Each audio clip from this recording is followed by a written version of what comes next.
लकड़हारे की बुद्धिमान बेटी।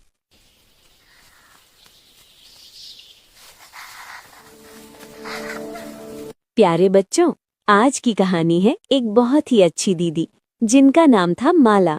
वो बहुत बुद्धिमान और समझदार थीं। अपनी बुद्धिमानी से उन्होंने जंगल के राजा शेर को भी सबक सिखा दिया। चलो सुनते हैं ये रोचक कहानी, लकड़हारे की बुद्धिमान बेटी माला और जंगल के राजा शेर की।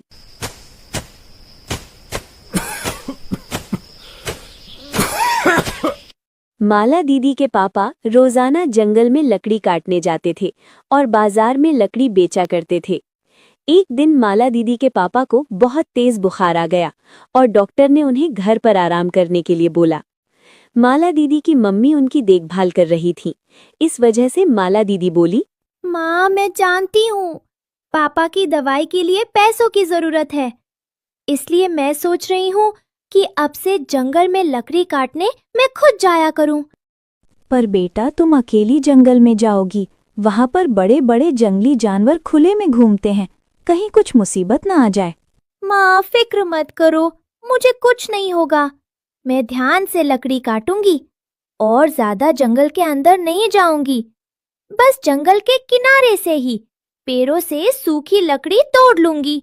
माला बिटिया, मेरी तबीयत की वजह से तुम सबको कितनी परेशानी हो रही है। बापू, आपने भी तो हमारे लिए बहुत कुछ किया है। अब मेरी बारी है, मैं जल्दी लौट आऊंगी।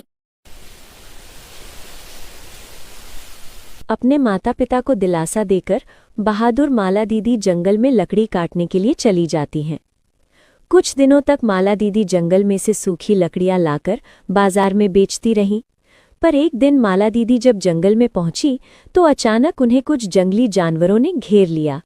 महाराज शेर सिंह अब हमसे बहुत खुश होंगे। हमने जंगल की रानी ढूंढ ली है। सही कह रहे हो। अब महाराज शेर सिंह बस आते ही होंगे, फिर हम इस लड़की के साथ महाराज शेर सिंह की शादी कर देंगे। ये क्या कह रहे हो? मुझे जाने दो, मुझे किसी से शादी नहीं करनी। तुम पागल हो क्या? मैं और एक शेर से शादी कैसे कर सकती हूँ?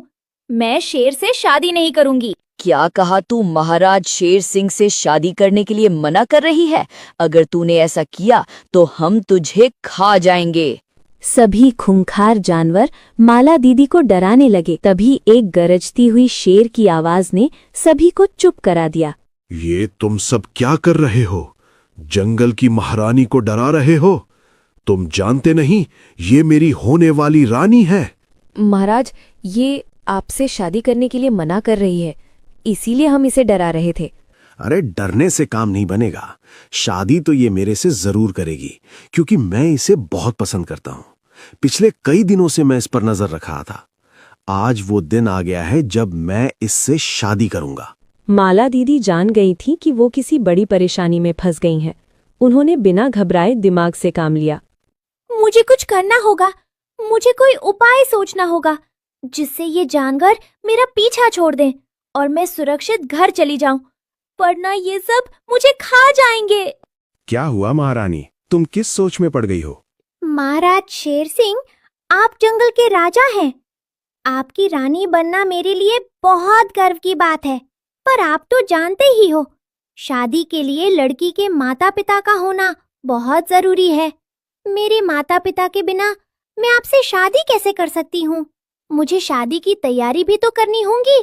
मुझे दुल्हन का लहंगा भी खरीदना है और तरह तरह की खरीदारी भी करनी है। उसके बिना तो शादी हो ही नहीं सकती। आप दूल्हा बनोगे, मैं दुल्हन बनूंगी, तभी तो हमारी मंडप में शादी होगी। आप खुद सोचो, आप दुल्हा बनकर कितने अच्छे लगोगे। मुझे लेने के लिए आओगे? मैं चाहती हूँ मेरा दुल्हा सबसे सुंदर लगे, इसलिए अच्छे से तैयार होकर आना।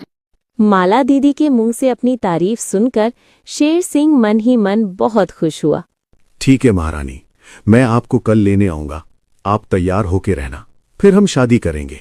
माला दीदी ने इस समय तो अपनी जान बचा ली और घर जाकर सारी बात अपने माता पिता को भी बताई। पर सब इस चिंता में थे कि कैसे उस शेर और बाकी सभी जानवरों से बचा जाए।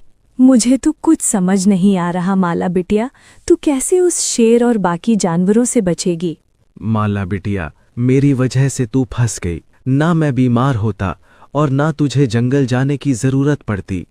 माँ बापू, आप चिंता मत करो, मैं कोई ना कोई तरकीब निकाल लूंगी। मैं कुछ सोचती हूँ। माला दीदी सोचने लगी। तभी उनके दिमाग में एक आइडिया आया। मिल गया आइडिया माँ बापू, इधर कान लाओ, मैं आपको सब समझाती हूँ।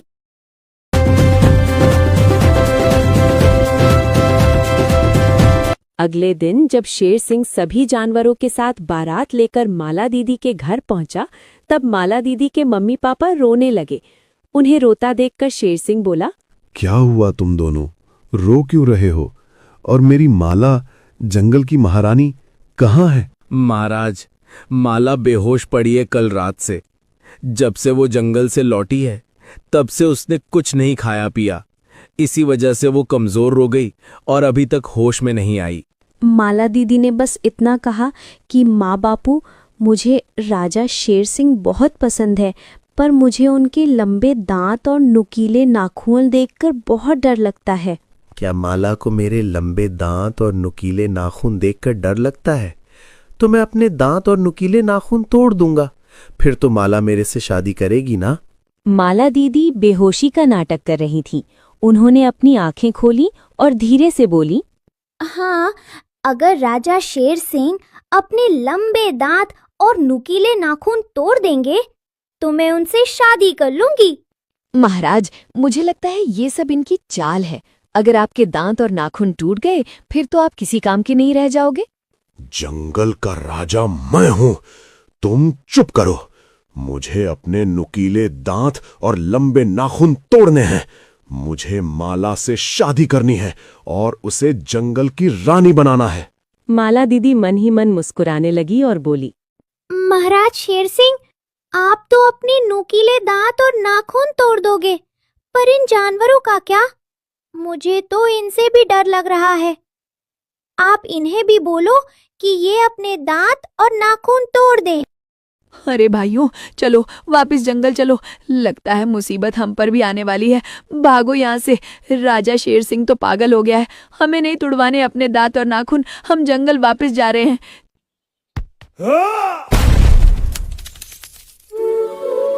सारे जानवर डर कर वहां से भाग गए। राजा शेर सिंह ने अपने दांत और नाखून तोड़ दिए और उसके बाद माला दीदी ने डंडे से राजा शेर सिंह की खूब पिटाई की। अब शेर के ना तो दांत थे और ना ही नाखून, इसलिए वो माला दीदी को कोई नुकसान नहीं पहुंचा पाया और वहां से दुम दबाकर भाग गया। माला दीदी और उनके माता पिता बहुत खुश थे। माला दीदी ने बहुत बुद्धिमानी से काम लिया और शेर जैसे खूंखार जानवर से हमेशा के लिए छुटकारा पा लिया। तो देखा प्यारे बच्चों, ये कहानी हमें यही सिखाती है कि हमें मुसीबत में भी बुद्धिमानी से काम लेना चाहिए, क्योंकि हमेशा जीत बुद्धिमान लोगों की ही होती है।